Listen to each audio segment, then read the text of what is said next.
All right, we are now at 11 o'clock. Welcome to the public who have joined us. This is our second workshop of the day, this one being our first open workshop. We welcome David, Catherine and Robin, who are giving us an update on the Levin Town Centre draft parking and access report. Thank you. So, yes, we're here to talk about the Levin Town Centre Access and Parking Strategy. Purpose of the presentation, again, it's looking to give you an update. We've been doing a bit of work behind the scenes, so it's a recap of progress, but really looking to share how community feedback and insights have informed the refinements to the strategy. And then we're looking to confirm that comfort with the direction before finalising the strategy, and we'll touch on sort of next steps from there.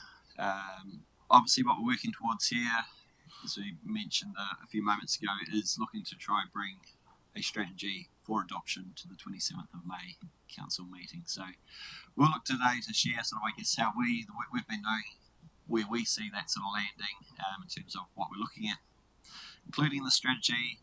We will test some recommendations with you, and from today, that's the feedback that we'd, I guess, like to test to know that we're on the right track to go looking to finalise it.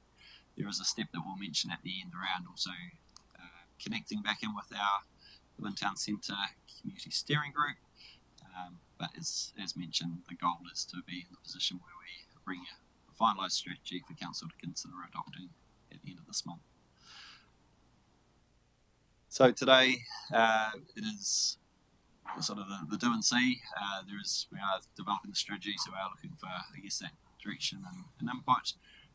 But a lot of it will be about, I guess, just going back on that journey in terms of where we've been, what's got us to where we are, and then how we've looked to incorporate the feedback and make those refinements that we've been doing. So in terms of the overall presentation, the recap will be where we'll touch on the background, essentially just remind ourselves what's the problem we're trying to solve, the journey to where we are today, some of the risks that we were told we could expect along the way, and it's been true, those are the ones that sort of have continued to play out, and we'll sit there. Then we'll move into the phase to talk about what we've heard and seen. So obviously the parking occupancy work that we've done, community feedback, your own feedback from the workshop earlier this year, the time spent with Stephen Burgess when he was over here. And then we'll shift into the I guess the final part of the presentation, which will be, well, what are we proposing in the strategy? What are those recommendations? If that went ahead, what would actually look different? And then what next? And then our final one is just a question, which is there anything else needed to help land the strategy? So looking for that direction from the table around where your level of comfort is, and is there anything that you feel we need as a table to be able to allow you to consider that strategy. So I'll let Catherine now lead you through a fair bit of the recap. Cool. So just to give some background, work began on the access and parking strategy well before, I suppose, some of these issues started coming up around, are we going to have enough car parks? And so the work that had started had been based on the catalyst of strengthening Levin as a town centre destination. So we'll talk to, we obviously know O2NL's coming, and we also know that we've got economic growth forecast, we've got more people moving here. So those are some of the catalysts to understand how people actually access Levin Town Centre. It's not necessarily around how many car parks are available, but how people access it. So, and how do we create a more attractive and walkable centre, encourage investment in housing, and obviously preparing for post-bypass change as well. As you've already seen today, the goal of Levin Town Centre transformation is to create an attractive and vibrant urban town centre environment that supports economic growth, fosters community engagement, and promotes sustainable development. So whilst car parking is one element, the overall town centre transformation seeks to create a really vibrant community. And so how do we do that? It's about how people access the town centre, but also are we promoting parking in the right places, and do we have the right level of activity in different areas of the town centre to achieve this vision. So, as we have worked through Levin Town Centre planning, several emerging issues have become clear. There is weekday parking pressure in central Levin, but in certain places. Employee and commuter vehicles occupying prime customer spaces. So those are where we have full-time employees parking in spaces that we would probably like to see some higher turnover, so that shoppers can come and go versus actually someone sitting there all day. Underused fringe parking areas, and I've got some good examples of that. Those are the outlying areas where we would expect people to, if you're parking all day, there would be an expectation or an assumption that you would walk a little bit to get to your workplace to be able to park for free all day. Those spaces are currently underutilised. Future inconsistent parking controls, so we know that Aero Ranger is going to provide a bit more consistent parking controls. However, we also need to do some refinements on parking timeframes, but also how we treat different areas of the town centre. So there's some inconsistencies with, time zones and things like that. So the strategy has looked to address some of that. Future impacts and opportunities of Horowhenua, specifically revocation, planning for future growth, and I suppose community concern about access and convenience. So it's not necessarily around how much parking is available, but it's how they access them, and we'll talk about the community feedback in a moment. So I suppose the strategy development was actually initiated to support a proactive approach to parking and access, not a reactive response. So we want to make sure that we've got a planned approach for how we manage access and car parking for Levin Town Centre versus actually having situations where the community might come to us and we go, oh, okay, we've got to change that. We want to actually have a strategy to inform a planned approach. So obviously, revocation forms a pretty big piece of access and car parking. So when the current State Highway 1 becomes a local council road, as part of revocation, post Horowhenua opening, it will fundamentally reshape how people access Levin and use the town centre. So as you know, we have a significant piece of work. It's a top priority for council, revocation, but it's also shaping the way that Levin town centre is going to be accessed and managed, how much traffic we will see through Oxford Street Levin, but also what do we want the future of Oxford Street to actually look like. So when we talk about parking and access, it's actually around if we were talking about Levin Town Centre and Oxford Street, how do we access that, and is the current car parking the right car parking method or for that piece of road. And so it's understanding the opportunity, but also we need to do the wider work to be able to accommodate any changes in that town centre. So if we don't have a planned approach, we would be planning for Levin town centre and changes in Oxford Street in isolation. So it's really important that this is fed into the strategy work, and it's a foundation for why the strategy is required. But also we can't be negligent in the $2 billion investment in the expressway to move that heavy traffic off. So it's a pretty big opportunity for council and for our community, and we need to make sure that we're doing it in a planned way. So I've spoken briefly, but opportunities identified through revocation are obviously heavy traffic being removed from Oxford Street, reduced through traffic, safer crossings, which have come through consistently in some of that community feedback, the ability to redesign Oxford Street, less reliance on highway passing trade, increased opportunity for placemaking, and changed parking demand patterns. So again, just reiterating that there is a real need to have a planned approach to access and parking, not just something that we treat as we're working in different areas of the town centre. We need to have a planned approach. And so it's really, again, just understanding why the strategy is important now. And it's because Levin Town Centre is at a transition point. So we've obviously had some discussions around some when we talk about Levin Memorial Hall and the development there, and other opportunities that we've seen, such as the Bath Street and Salisbury Street request for proposal that is recently closed.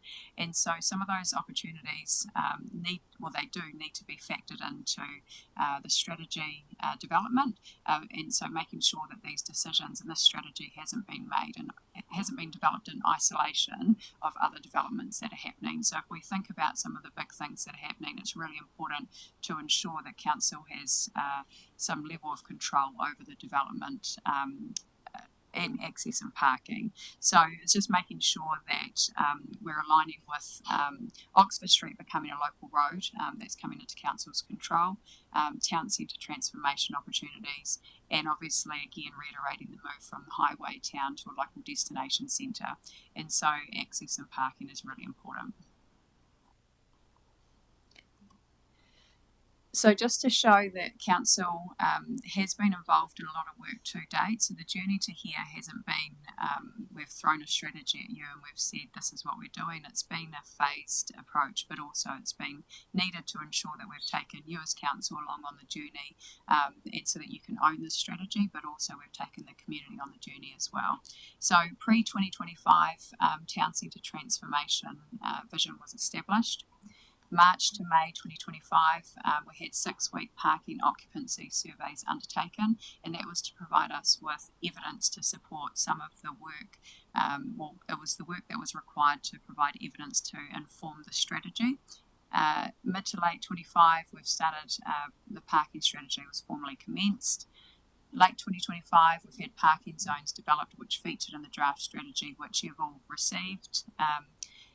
Late 2025, community engagement was launched, and that was asking a series of questions around how the community access Levin Town Centre and what were some of their concerns.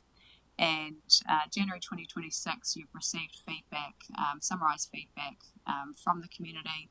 And then 2025 to 2026, we're seeing O2NL, Oxford Street future planning. So that's all integrated, and we're having those conversations around revocation. In March 2026, most of you were involved in the independent consultant review where Steve Burgess was here talking about his expertise in car parking, but also how he sees Oxford Street, particularly how we can really rejuvenate Oxford Street as part of revocation, but his independent consultant review informed some of those peripheral areas and car parking as a whole. And then between now and May 27th, which is council's decision, the strategy has been updated and finalised for your elected member consideration for adoption. So again, there's actually been quite a lot of work that has gone into this strategy to inform the next steps, and it's probably really important to note that as we've moved through the development of the strategy is an underpinning document that will give council officers the tools to be able to move forward and inform their work, and it's a live strategy as well. So whilst there's a point in time where you adopt a strategy, there's always time and places for feedback to be put in there, because whilst it's on paper, it's not always perfect, and we're going to be learning on the journey as well. So as we know, and as we've heard, we've had front page news around car parks, and so we can expect that the community generally circumspect about change, and so how do we work against long-standing behaviours and habits? And so that's really a bit of a challenge to elected members, that as we move forward with this strategy, that we have champions in this space, but you also understand why there is the need for this strategy. And again, we've outlined why it's really important that we have this planned approach.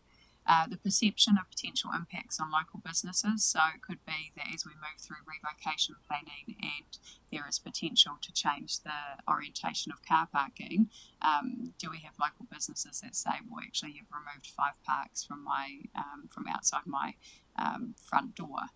But actually we know that there is some evidence to suggest that if they park a wee while away and walk into town, they might actually spend more money in that shop rather than just whip into one shop for 5 minutes and then whip back out again.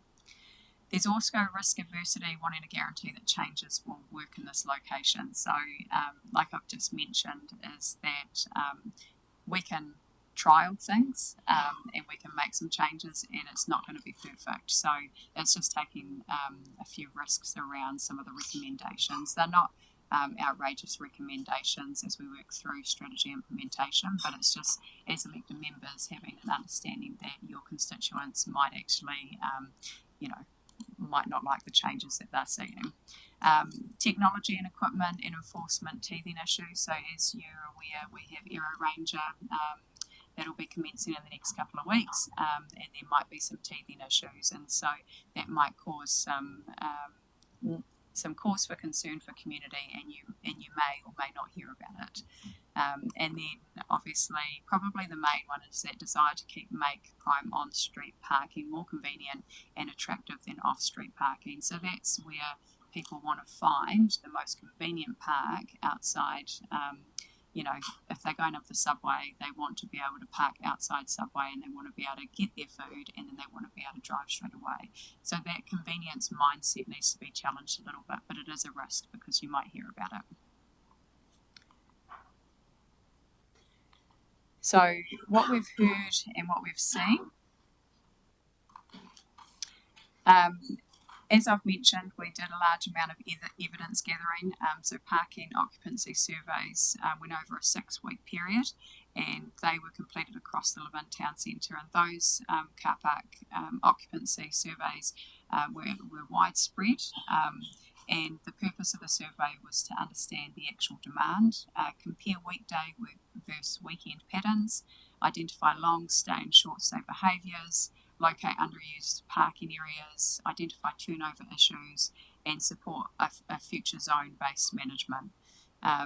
So the key findings: high weekday demand in central retail streets, lower pressure over the weekends, fringe parking was underutilised, no overall shortage of parking supply. So that's probably the main thing that we want to reiterate, is that there's actually no overall shortage of parking supply based on the demand, the parking occupant surveys that were undertaken. It's actually, we don't have the right management of those car parks. So there's enough, we're just not managing them well. And so it's just that main issue: wrong parking in wrong locations and poor turnover. So then it's that mindset, I can't find a car park, but it's probably you might be looking in the wrong place, or we've got people parking there all day when they shouldn't be in that space all day. So just to demonstrate to you, so some of the zones that you'll see that have been featured in the draft strategy, this is just some high level statistics just to show you the utilisation rates. I'll let you work through that. I'll give you a couple of moments. Just to be clear, the blue's a bit hard to read. I can read the 4 numbers. So the top line of the dark blue is warehouse car park, so the average utilisation was 74%. The next line is Bristol Street, average utilisation 39%. Stanley Street, utilisation 56%. And Exeter Street, 48%. This was in an email to you last night, elected members, if you need it on your screen for future reference. So those were, as I say, treat those or read those as average utilisation percentages. So across the period that we did, we just worked out what the average utilisation was over that period. And whilst the utilisation surveys were done in March to April 2025, the team have been conscious that and I'm sure a lot of you have been, naturally going around and looking where car parks are full and things like that, but our team has been probably every day going for little walks to see where some of the car parks are, specifically car parks that we know perhaps might be, there are some decisions that might be made around them, and understanding what the usage is. We've been consistently going, and we haven't seen drastic changes in behaviours or parking utilisation. Can I ask a question? Just that March and April 2025, so can you confirm that that included a high retail period? Was Easter included in those? Just And did you assess over high, like Easter, or is that?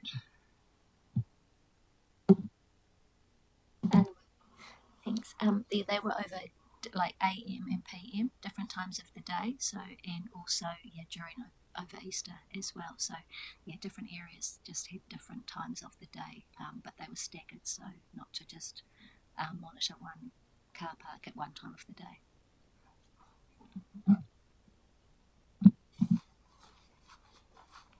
Sorry, just to furthering that in terms of Joe, you just sparked my interest there.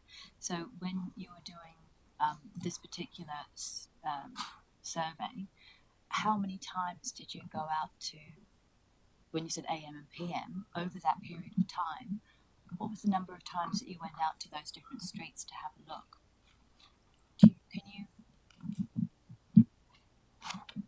So we had a student undergo the survey. Sorry.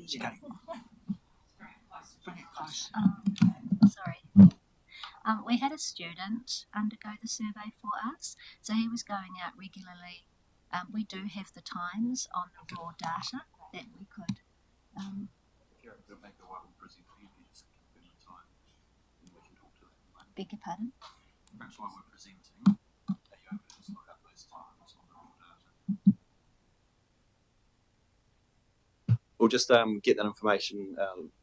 Robin will be able to access on a screen, and we'll just feed it into the presentation shortly. But essentially, we had something that regulate, and we're really conscious about trying to not just go at one time of the day and only one location. So it was throughout the day. Yeah, and over the 6-week period, the surveyor was very vigilant in what they were doing, and so it was made very clear that that was the timeframes that they were to be surveying was unbiased, and so there was making sure that there was consistency across the sites that were monitored, and there wasn't just a focus on one specific site to inform or manipulate any data. It was done in an unbiased way as data gathering should be. In terms of probably a little bit of bias, based on the Bath Street, Salisbury Street request for proposal that's gone out, like I've said, is that council officers have been pretty eyes open around some of the sites that we've got, but also making sure that there's probably just having an eye open to consistencies and behaviours around parking. So this is the Bath Street, Salisbury Street car park on the 30th of April at 12:40 p.m. So you could argue that it was just after the lunchtime peak. However, you could also argue that it's a time where people come in to lunch and it is their lunch break. This is the view. So on the left, you'll see the view from the corner of the car park, and then on the right you'll see the view from Bath Street looking in. The reason I'm showing this is because obviously, so I think there's about 24 cars in the car park. So from the Bath Street side, it kind of looks like it might be full. From the back end, there are a lot of car parks that are available. But what I really wanted to demonstrate was when we talk about underutilised fringe parking, there is no one parking on Bath Street. So we don't have those marked out, or that they are marked out as singular car parks. There is not a time restriction on there and people haven't parked there. So if we were to put some effort into putting parking restriction on there and people they had to pay for their parking, or it was a 20-30 minute car park and they would get tickets thereafter, their behaviours would probably change quite quickly. So I'm demonstrating this in the sense that there are car parks available, and if I was counting off the top of my head, I think you'd fit the 24 cars on each side of that road and it wouldn't make an impact. There possibly, you could argue that there possibly might be an impact on weekend sport day, but there are overflow streets, and the retail centre in Levin is not at capacity, so Levin Mall Car Park is not at capacity on a weekend, so there would be parks available for Saturday sport, so domain sport. So I'm just wanting to demonstrate that to you. And the other part that I'm wanting to demonstrate is on the same day, is that we've got the back end of the car park. So this is the Durham Street entrance, and so there is 4 cars parked in that long-term car park.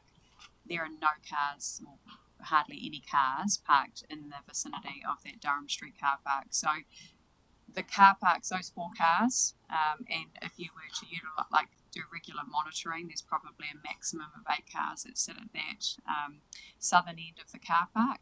There are car parks that are available to them on the road. So just wanting to demonstrate that to you, to understand and probably demonstrate that when we talk about underutilised fringe parking, those where I've identified in the yellow highlighted, that's underutilised fringe parking that the strategy is seeking to better utilise and better inform the public that that's available. So it could be little things such as painting marked lines, more signage, even just better wayfinding to understand where those long-term car parks are. And just to demonstrate further, I went back the next day just to highlight that it wasn't a one-day situation. At the same time, I haven't just changed the filter, I promise.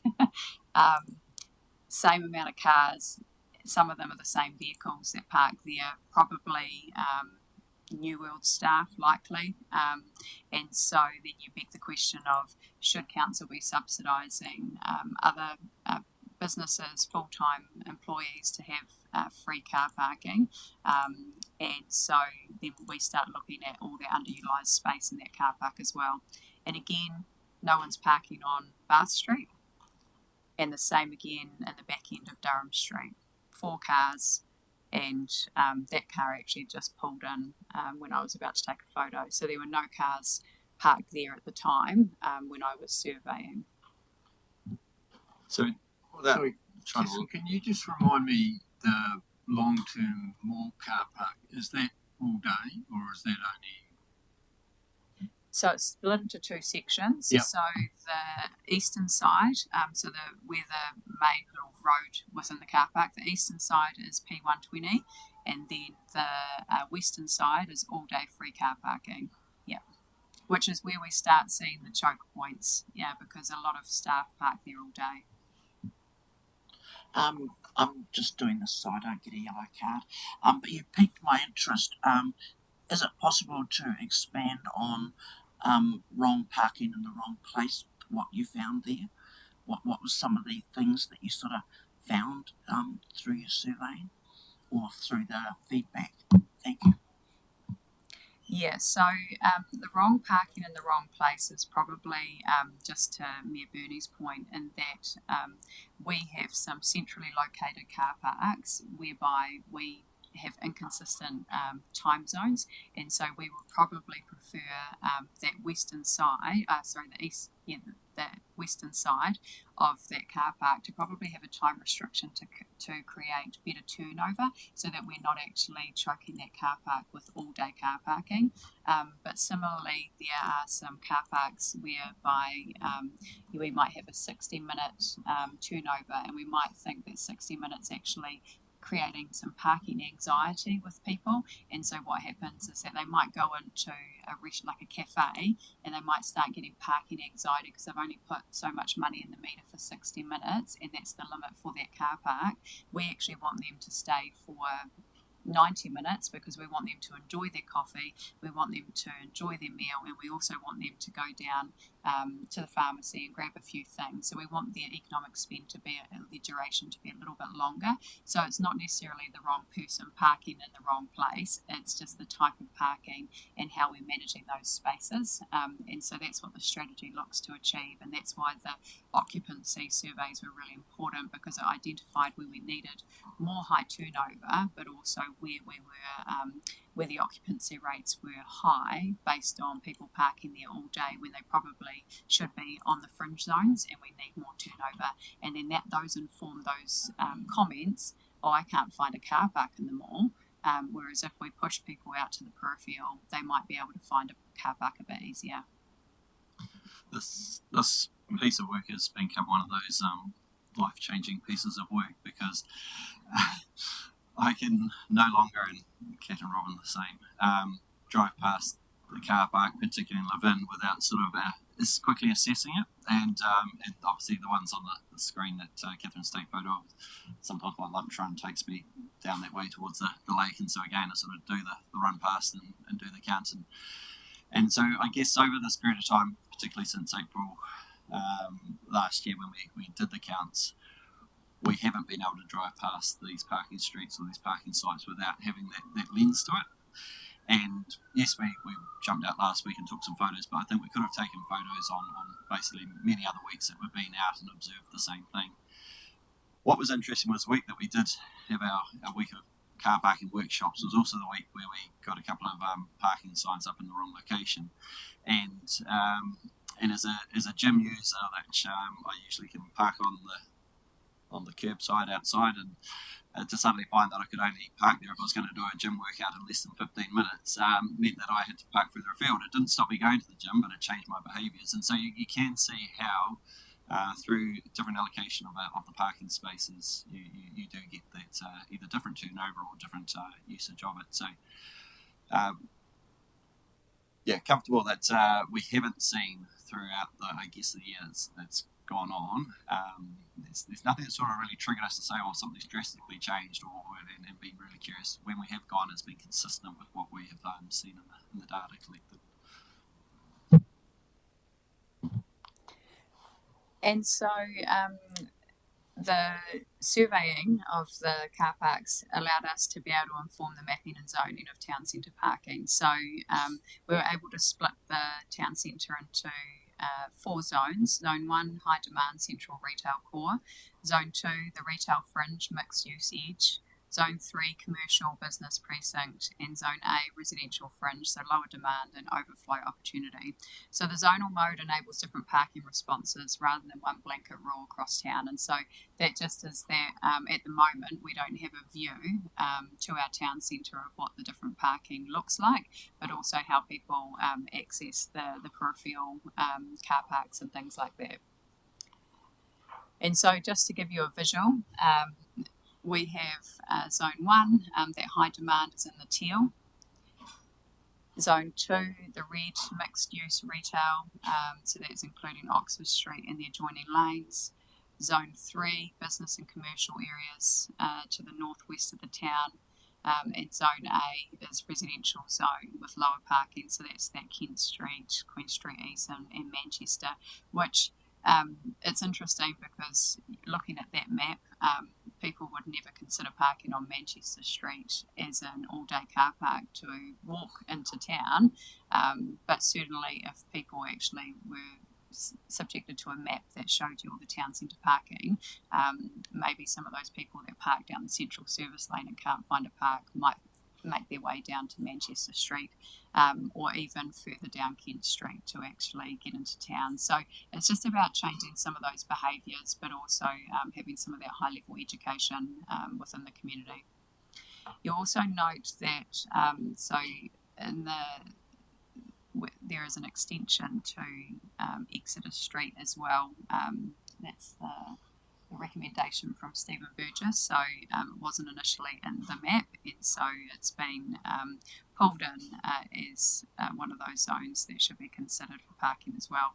His observations saw quite a high level of traffic when he was walking the streets. And so we talked about community engagement. So late 2025 to January 2026, we undertook targeted public engagement to help shape the strategy before finalising the draft for elected members. So a really high level of engagement, so 283 online survey respondents, 15 physical and 30 council expo participants, and they really engaged in a positive way. It was probably more surprising than what we thought. So the top issues that they told us were the design, so that's basically being able to get in and out of car parks. Time limits were a bit of a challenge. Accessibility, as you know, was one of the key themes that came through. Safety, particularly around Oxford Street, availability, and signage and wayfinding.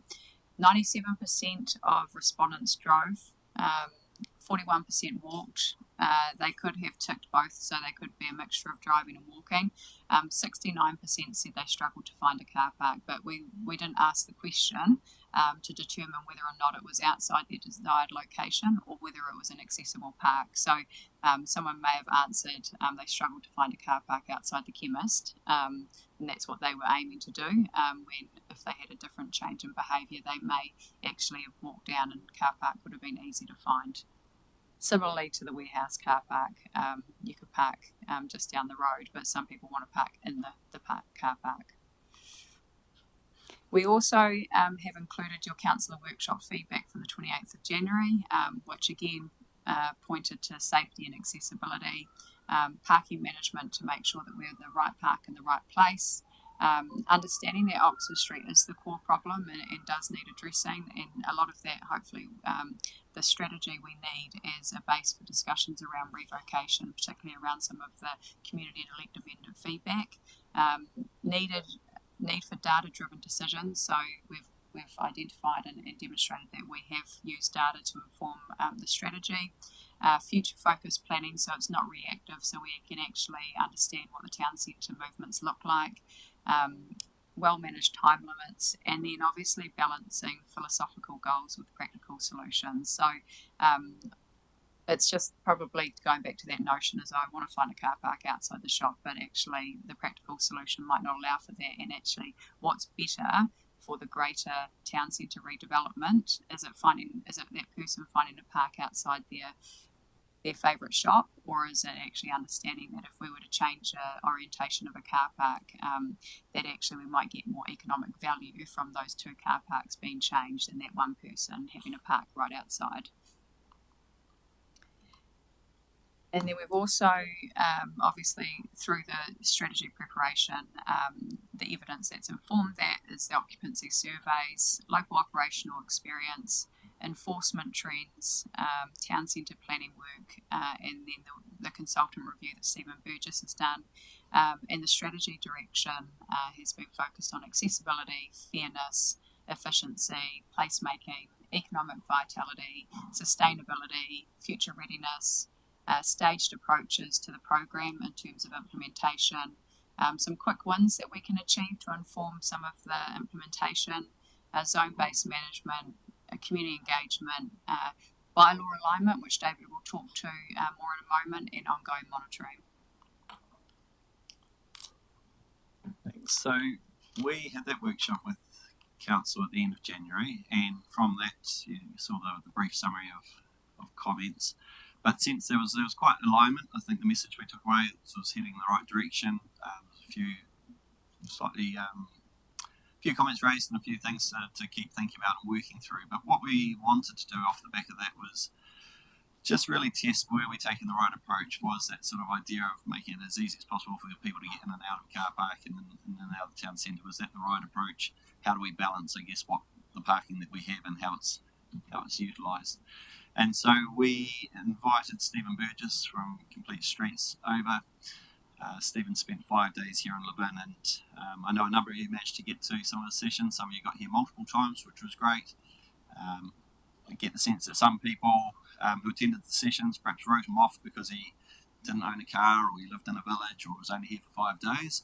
But he did what we asked, which was to come here, understand our context, and basically help us understand where we're taking the right approach, or test, I guess, our thinking. There were some things that we could do when it came to car parking, and we wanted to really test and understand those moves that could support the town centre transformation, being what we were aiming for.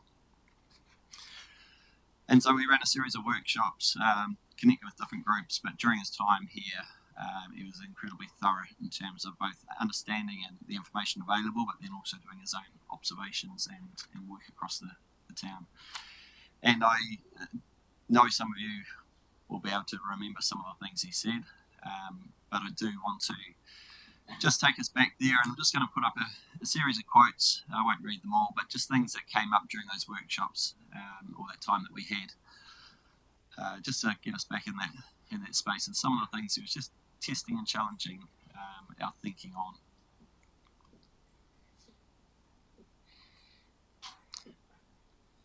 It's some quite interesting data around the cost of actually what it costs when someone gets in their car and travels in on the road and into using our car park, and what actually, as a council, what that's costing us.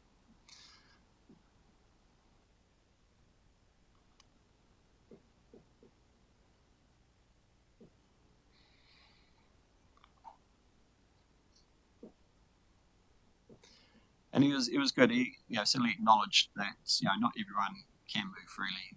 We still need to provide for those who can't walk as far or have mobility issues and things like that.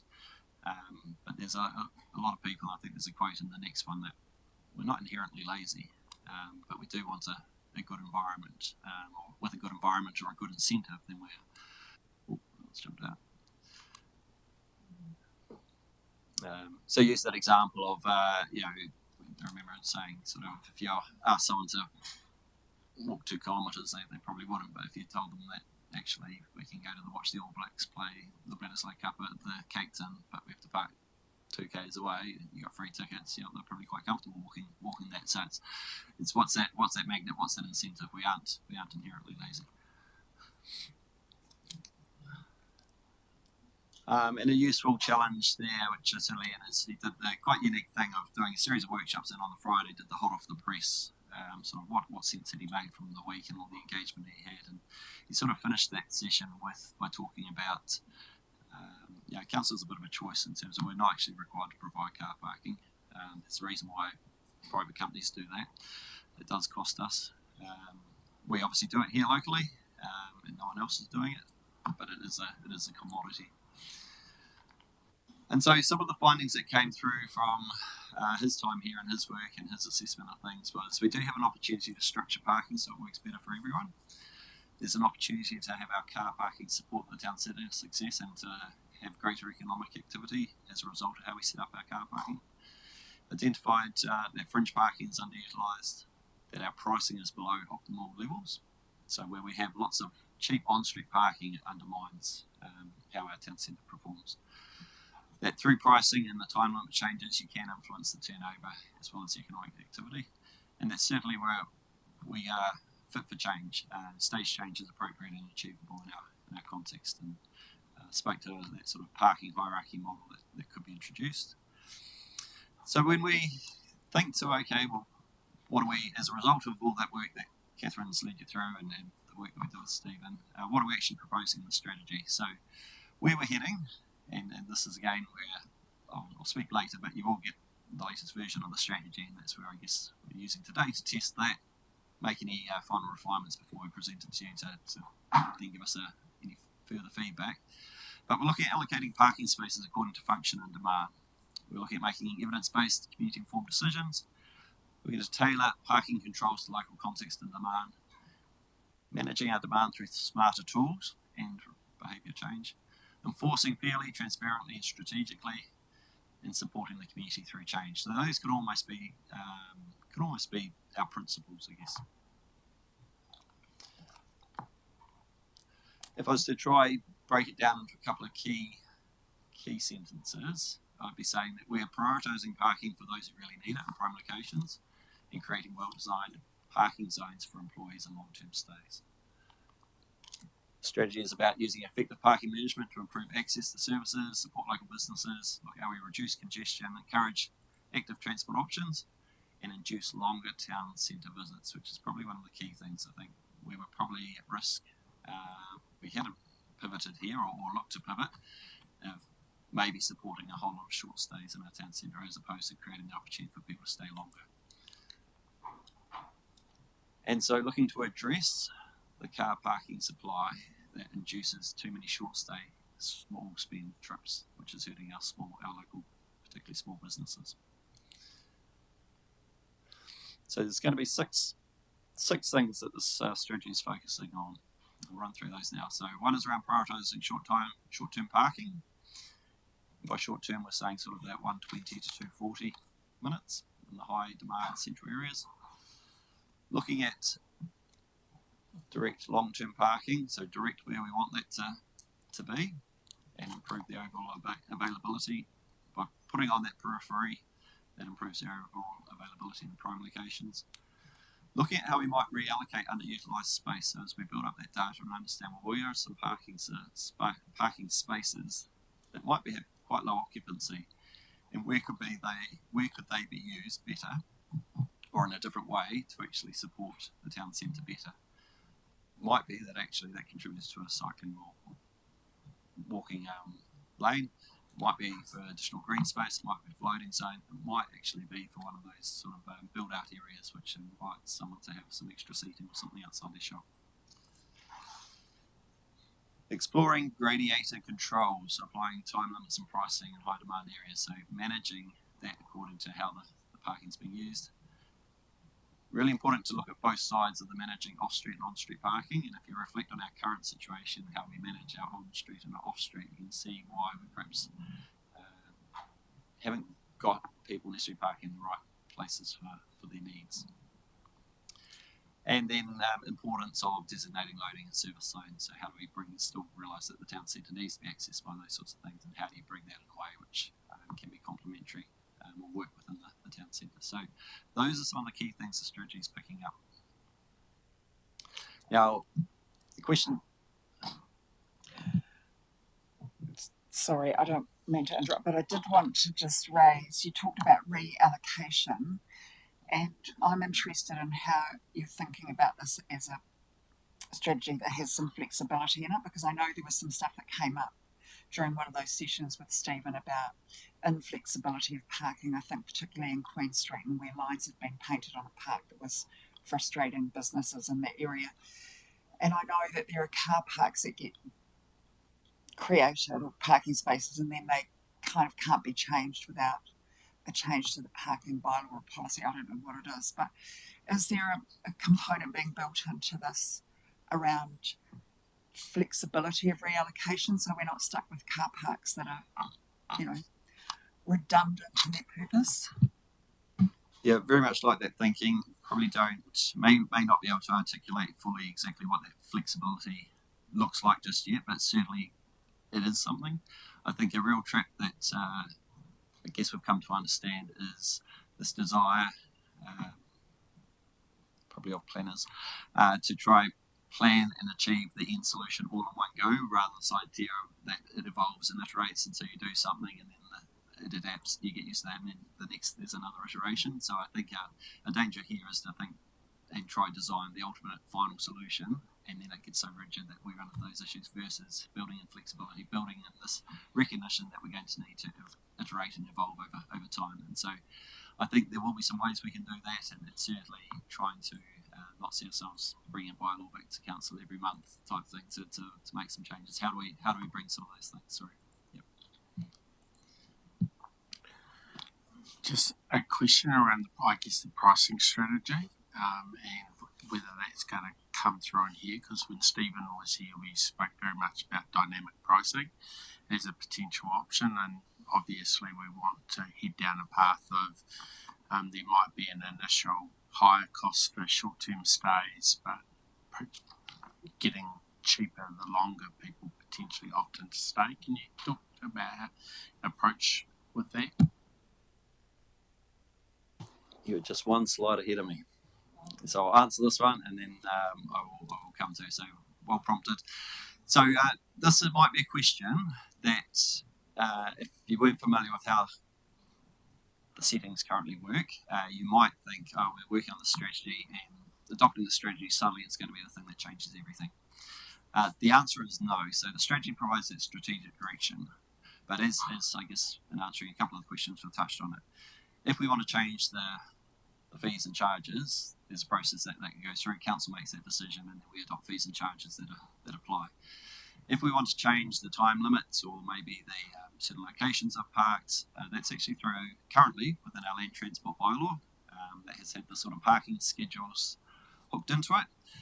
What we'd be proposing is actually separating out the parking and having a parking bylaw which is separate to the land transport bylaw.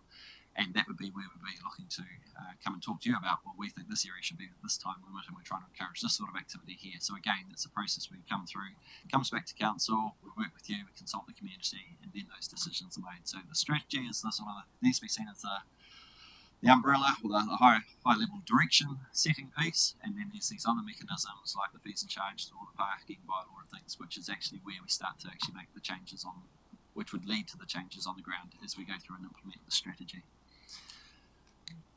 So now I'm going to step through the recommendations. There's 2 slides on this.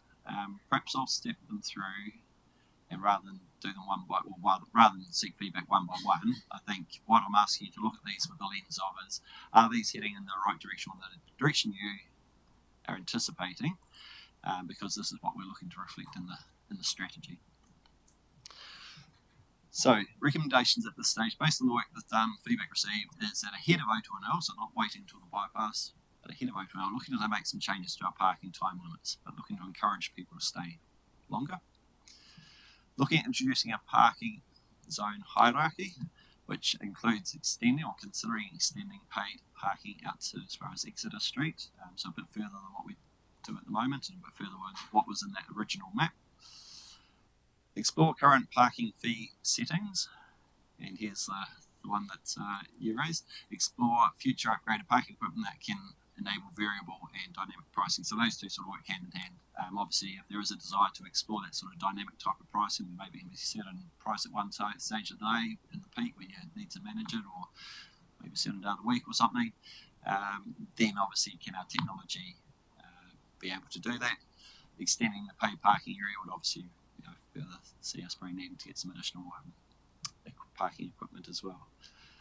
And then one of the things which did come up certainly through the previous elected member workshop, and again is can we be exploring more electric vehicle charging stations, where would be the right locations, and who do we partner with, how do we help those things happen. And current fuel crisis means that it's possibly going to be an even more important thing going forward than when it was raised earlier this year.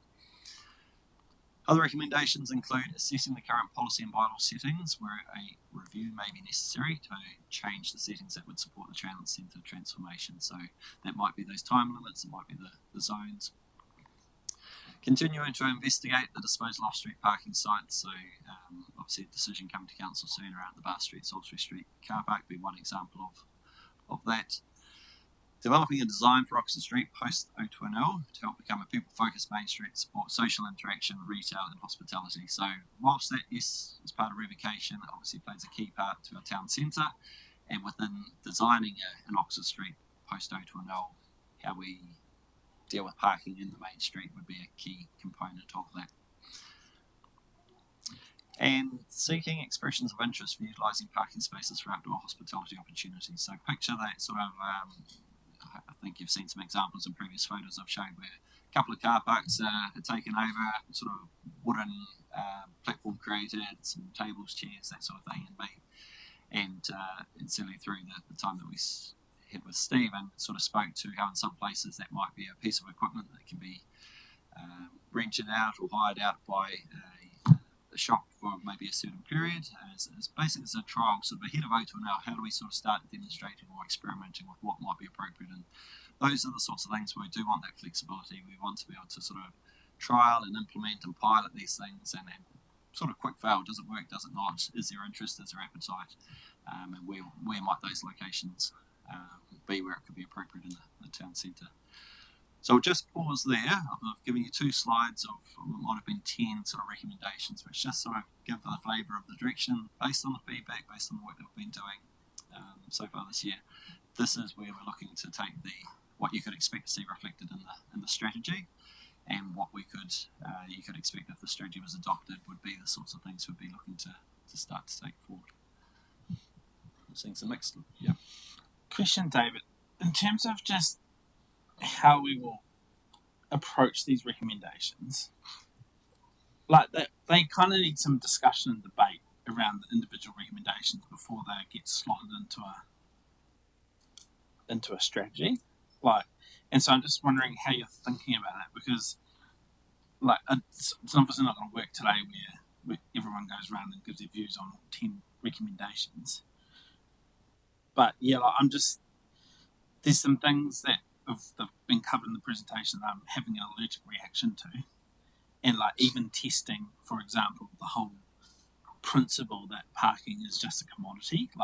There's some real fundamental debate and discussion that's needed around some of those core principles, because I also get nervous when councils start talking about trying to change behaviour, and I know that we do things where there's an inevitable outcome that does change behaviour, but where we're trying to almost tell people how to live or how to do things. Like, that makes me nervous and so, like, I feel like we're getting into some spaces that perhaps we're pushing just a little bit too far. And so my question really, rather than getting into the specifics, is kind of like, how are we going to, like, I don't want the strategy just to turn up at a council meeting and then if you disagree with one or two elements, you then have to vote against the whole thing. Like, there's kind of like, there needs to be some testing of some of these things further. I don't know, and I know that elongates the process, but I'm just trying to get a sense of how do we have a constructive kind of debate and discussion around some of these elements.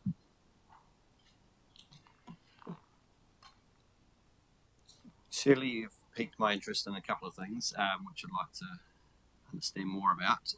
But in terms of, this ultimately needs to be your strategy as a table. And so this isn't stuff which we've just sort of landed at today. It's obviously stuff which has come up, trying to reflect the thinking, the feedback that has been given. And it's right to be, the reason for not just presenting your strategy today is to test that. I'm wondering, and I'll say this out loud, and Monique might provide some direction, whether us, in terms of sharing the strategy, we'll see whether we get additional feedback today that suggests sort of refinement, but potentially sharing the strategy with elected members, and then obviously with the time to go through it, and then potentially with there's capacity of a workshop next week, specifically around, it'd be great to say, well, we've done all the recap stuff, and now we're into the nuts and bolts in terms of what will be reflected in the strategy. We work through those things, because I'm certainly interested in terms of the allergic reaction you've referenced, or I'm particularly interested about what is it that you're perhaps trying to protect or control or manage, in terms of that's giving you that unease. So if we can understand that, then that certainly allows us to sort of understand what solutions might be out there as well. Obviously, throughout this, there is always the status quo. We don't change anything. And then there's a spectrum of changes we can make, and it's about understanding what we think is both going to contribute to what you've said is important in the town centre, but also it has to be something that is a table you're comfortable with, in terms of being leaders, leading change, or making moves that contribute and take us towards. And some of these might be very staged things that it's incremental, and certainly when you're reading all those recommendations, I'm thinking day one strategy adopted, and day two suddenly all these things are in place. A number of those will require further conversations, further work, further steps to test that. And so if we take the parking time limits being that first that first one there, for instance, that's very much a conversation which we'll be having with the council table as part of a bylaw. We'll be basically showing it all in the context. We're looking at making this area this area that. Can you see sense in that? Does it make sense? And so that would be, again, where you'd certainly be able to work through that and talk through things. But if it's at a higher level, it's probably worth us having that time next week. Yeah, I think just to support David's, I think we'd rather have another follow-up conversation next week with council, noting that ideally we're in a position to be bringing the draft strategy for consideration to council at the May meeting. Understanding, is it about the strategic direction the strategy is given, and is that where the concern or the rub is, versus the recommendations? I'd encourage councillors to, just particularly picking up on, I can't remember if it was David or Catherine's words, this is a living document, and many of those recommendations actually require follow-up decisions from council through implementation of it, either via the parking policy or bylaw. So this is like signposting to, here's at a strategic level how this all comes together, but we can't go change a lot of this stuff without actually an amendment to our bylaw, which triggers consultation and triggers a whole lot of process.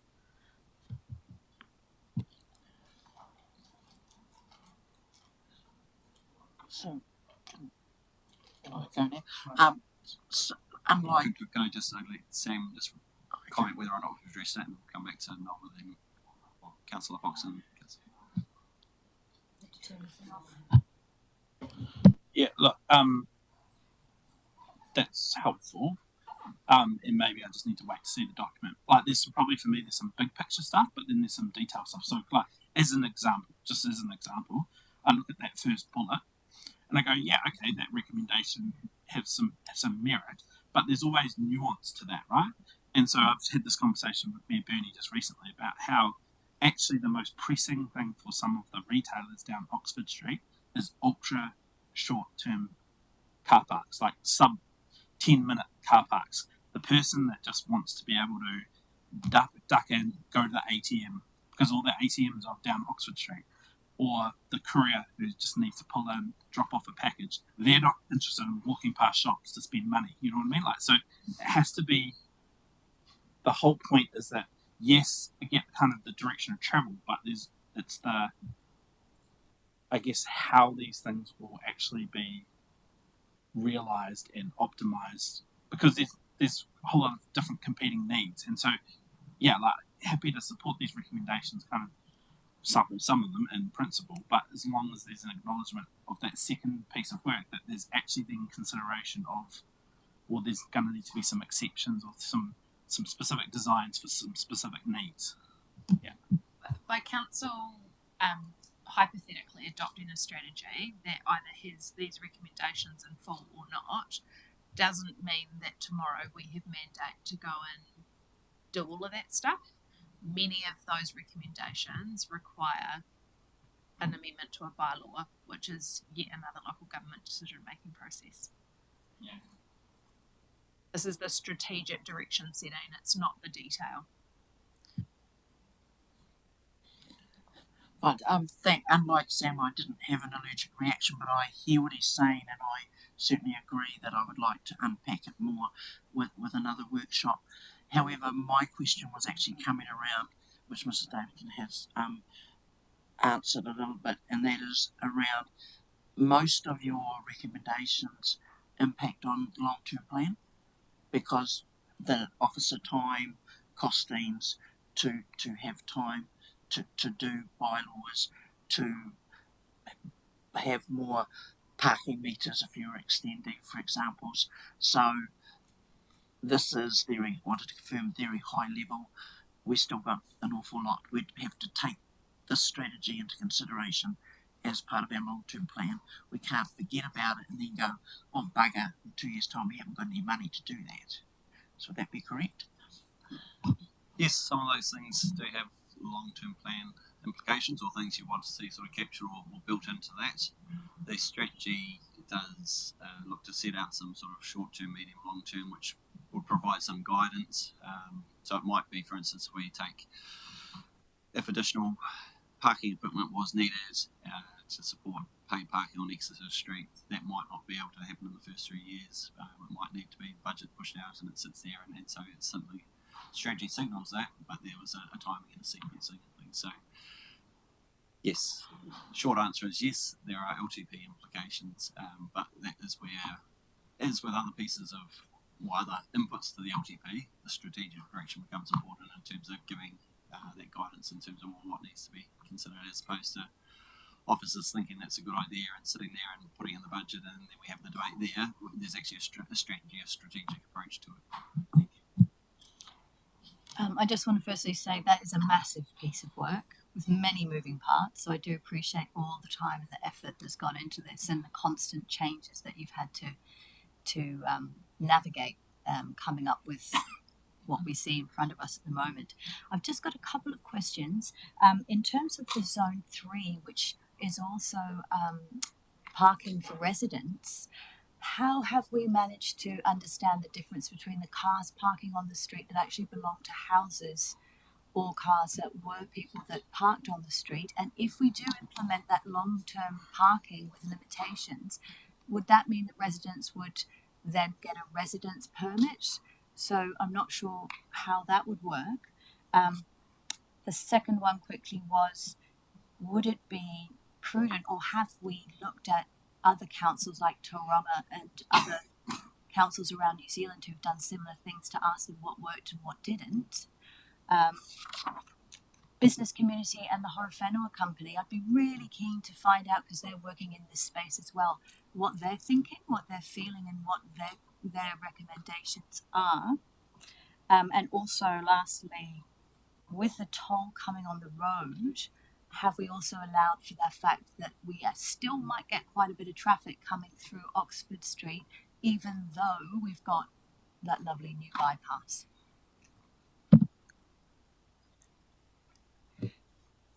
Thank you, Councillor Kutab. In answering your question around the residential zoning, in short, no, we didn't go to the granular level of monitoring number plates and understanding whether or not they were residential vehicles. That would have taken a significant amount of time, but would have also required quite a lot of permissions from residents based on what they would look like. I'd also probably make the assumption that on a lot of those streets there is sufficient off-street parking for a lot of those vehicles, but again, couldn't be 100% certain. We haven't explored, for that reason, we probably haven't explored deeply the need for residential permits.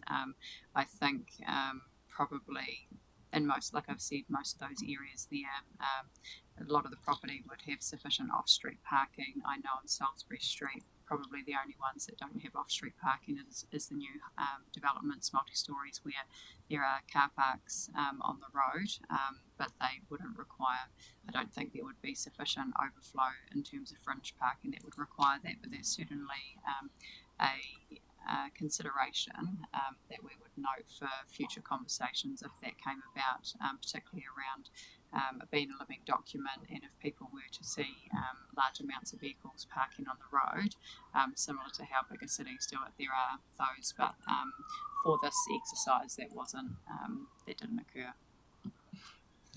Just to build on that, the response I provided to elected members last night did touch on, it was in relation to, I guess, developments that aren't required to provide their own on-site parking, and the implications of that then having that potential conflict. I think it was a matter that you raised as a concern. So an option there that was talked about is that council could consider a residential parking policy if it wanted to get out in front of that and decide, okay, on those streets, who is actually the priority for? Is it for residents? Is it for businesses and so on? And there probably are a couple of key streets that might be appropriate to. So certainly something which council could pick up. You asked a couple of other questions there around the business community and the Horowhenua company limited their views. There's quite a nice synergy between this work and the work the Horowhenua company have been leading on the retail transformation strategy, which we received as a draft last week and is currently reviewing. So certainly, and the Horowhenua company are part of that community, Levin Town Centre Community Steering Group as well, so again have that opportunity very soon to comment in terms of where the strategy has got to. The tolling impact is one that, yes, it does have potential to put maybe additional traffic through here, but that piece about designing Oxford Street becomes a critical part in that, because one of the things that council will get to consider is, well, how much traffic do we actually want going through the middle of town, because there will be opportunities to look at how the network works, and is there a preference to see more traffic move around it might be through Cambridge Street or somewhere else, and so that design becomes quite important, and so it's linked to that, and the parking that you provide in your town centre, I think, will be directly linked to the level of traffic that you have designed that. The level of traffic and the speed of the traffic which you've designed your town centre for as well. So we'd like to think it'd be a big improvement on reversing up a sort of steep incline into 2 lanes of heavy traffic at the moment, that in the future that will be far easier to navigate, and obviously lighter and slower, or potentially slower traffic through the town centre as well.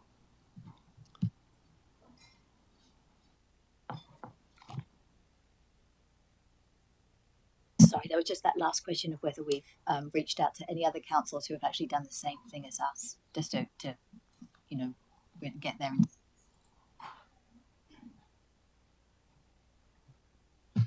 Yes, we have. When this work first started and the strategy was first developed, we were working, it was Horowhenua School who were actually leading this work, and part of their brief was to go and be connecting with a series of a number of other councils and looking to draw lessons from those. I don't have those exact councils in front of me at the moment, but it has been something which we have been mindful of. And like I said earlier, this has become sort of life-changing work now that whenever I'm out of the town as well, I'm particularly paying attention to things like signage, availability, locations. So certainly looking at those examples that exist and thinking about it from a user experience as well. Thank you. I think you might have said a parking strategy is life-changing or something along those lines. And the whole changing parking is about changing behaviour, changing expectations, both individual and business. So it's not something you take on lightly, I don't think. I don't have a major allergic reaction. I think it's good to be thinking about this, and I like the direction of travel.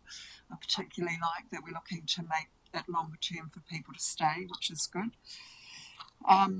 I probably need to declare I'm maybe one of those 10-minute parkers, whip in and whip out, and I've been really reflective of that since that series of workshops.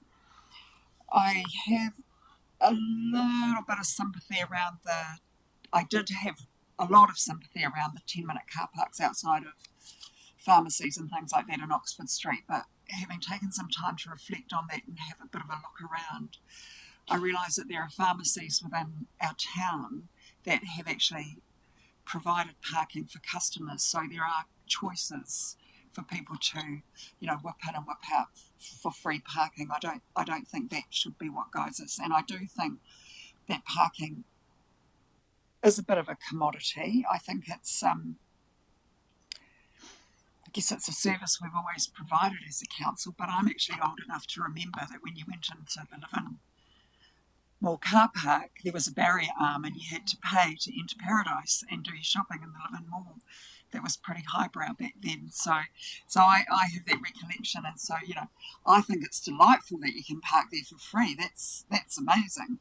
So I guess what I'd say is, as a council, when we start to either accept or not these changes, and I'm expecting we'll accept some of them and set some direction for the strategy, of which you've done the work on. For me, it's about communication, how we manage that with communication, but also how we use technology, and particularly things like parking apps that actually allow people to see where there are parks and show a green light, there's parks here, and so that we really make them welcome to town and welcome to come and welcome to be here with that ease of access. Whether that's me, the 10-minute parker, can see I can park on Bristol Street, it'll cost me $2, or whether I think that technology is imperative as part of this process. Thank you, David and team, for the presentation. I quite enjoy a lot of the recommendations. One of the problems I'm having is just working with, one of your comments was working against old habits and how we're moving people from their usual parks into a new spot. What are one of your kind of strategies in terms of informing the public, to more likely be resistant to change? Obviously, I've never been with the barrier arm, so for me, this is a lot of change for me, and so how are we going to, whether this proceeds or not, inform the public, especially those who are resistant to change. Also, comments like the parking permit, I'm quite positive of having experienced it in bigger cities, whether it's extending times. It's always been something of a feature that I've always liked, because if I'm halfway for a coffee, I really don't want to leave to go parking, to pay my parking, so I'm more likely to leave that coffee and go. So I'm positive in that aspect, but really, I just want to know how you're going to work against those old habits. And I wouldn't say we have got it all mapped out yet. What we do know is, when you look at parking, it's one of those things where everyone has an opinion, everyone's qualified to talk and use it, and so it does need to be treated like a change management process, in terms of you want to signal things very early, you want to warm people up to it and help them understand the rationale, the why, you want to make that change and transition as smooth as possible, and so part of that is how you make it clear if you used to park here, but now over here is where you can park, and it's either cheaper or easier or whatever it's going to be, and understanding some of those opportunities, I think. And so that will have to have some nuance to it, and again, that will come down to what changes we actually end up making. There might not be, in some cases, it might not be considerable change. It might just be that we've extended some time limits instead of, as you say, only being able to have one coffee. You can stay, have a coffee and a slice, and you're not being chased out for fear of a fine. You've actually been invited to stay longer in the town centre, and your experience is hopefully a far more positive one and things. So there will be a range of ways, I guess. A big part will be storytelling in terms of how we help people understand why we're making the changes, but also how this supports and comes together. And a key part of it will be, part of it is making sure we've got parking for people who need it in the right places. And so if everyone else is taking up those close convenient parks, then we haven't been able to maybe provide those for the people who have the mobility issues or can't walk as far and things like that as well. So there's a bit of some trade-offs that will be part of being explained in this.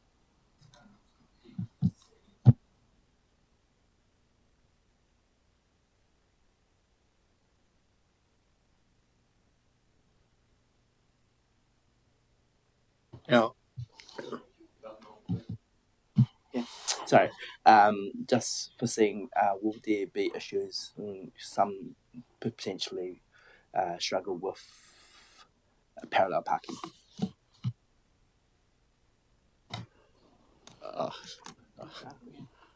I suspect if you haven't parallel parked very often, or you're a person who's avoided it, you'll bank choices around that, and you might arrive 10 minutes earlier than usual to make sure you are one of the first in, as opposed to having to park between two cars and things. So I imagine they still make it a part of driver's license tests. I can picture exactly where I had to do mine, where it was in Levin. But the reality is that, by making some of the changes, it will be encouraging people to park on the street sides, and that will involve some parallel parking at times.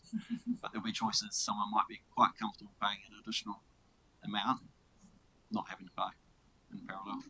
But what I would say is, now I think kids have got a whole lot easier with cars that have reversing cameras and all sorts of things. It's very different to having to sort of turn around, look over your shoulder, and pretend your hand get out the window and all that sort of stuff when many of us probably learn to drive.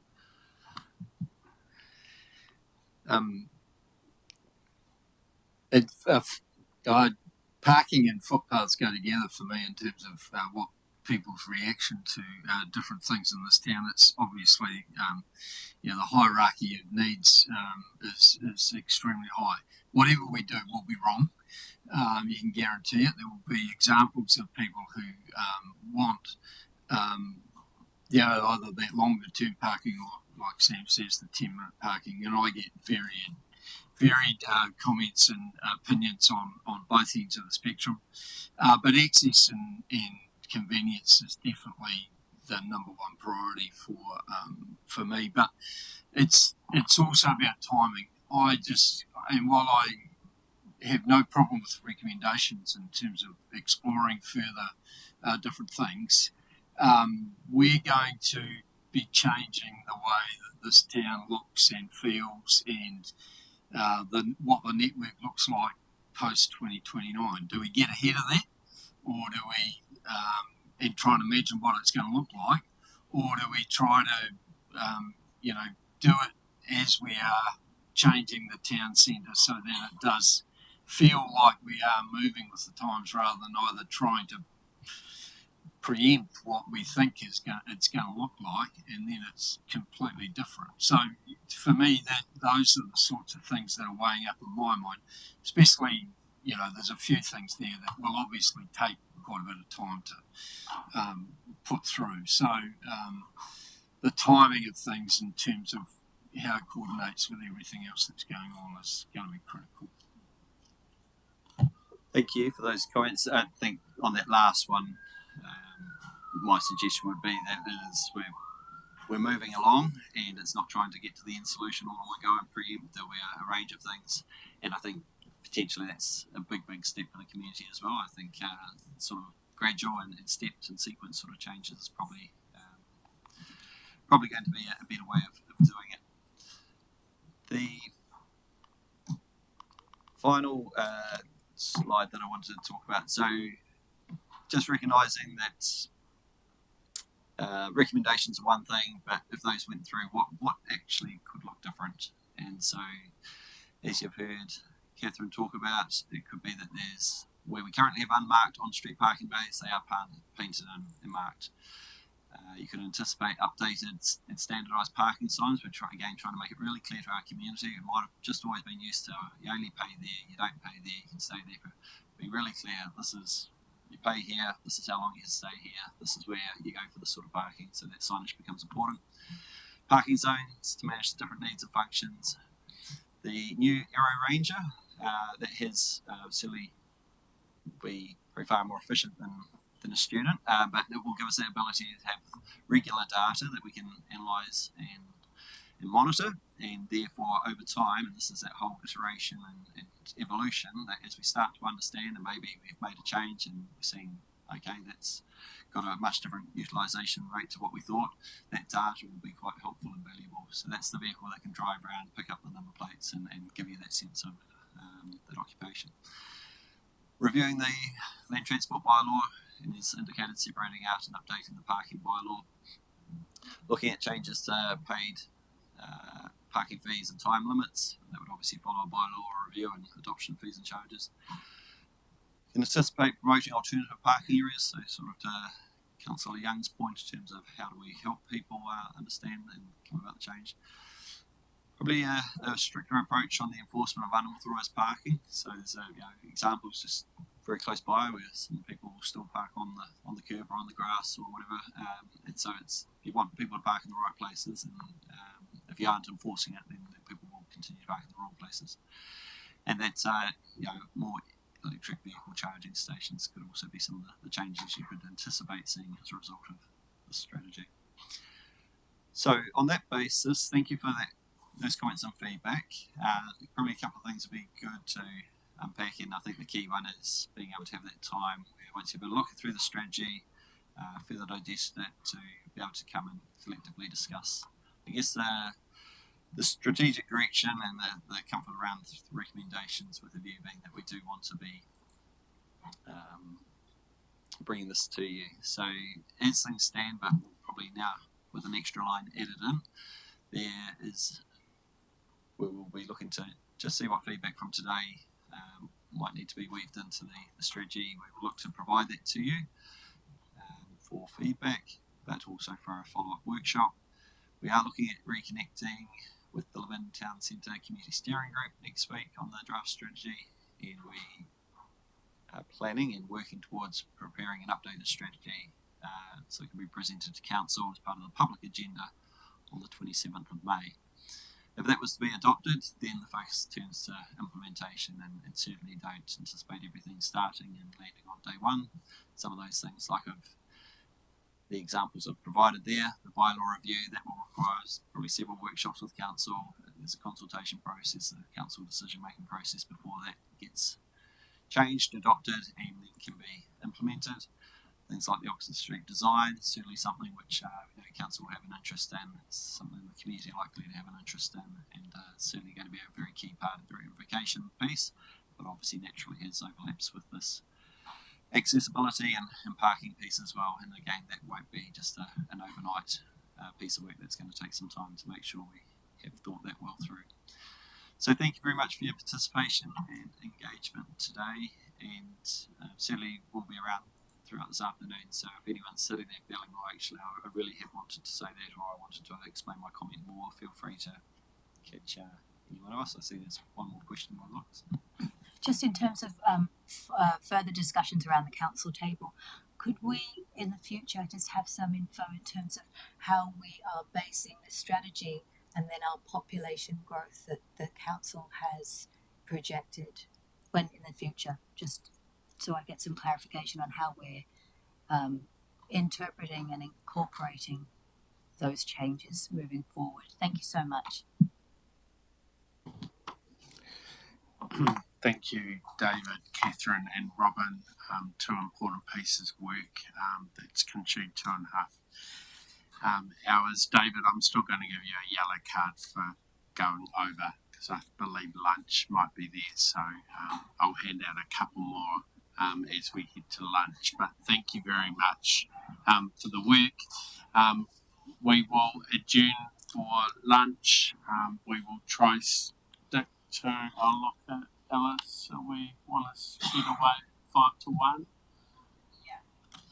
So we'll stick to 5 to 1. Remember to be back in time, otherwise Chopper will win some more money. And if we can just make sure we have karakia kai before we dig into lunch. Thank you.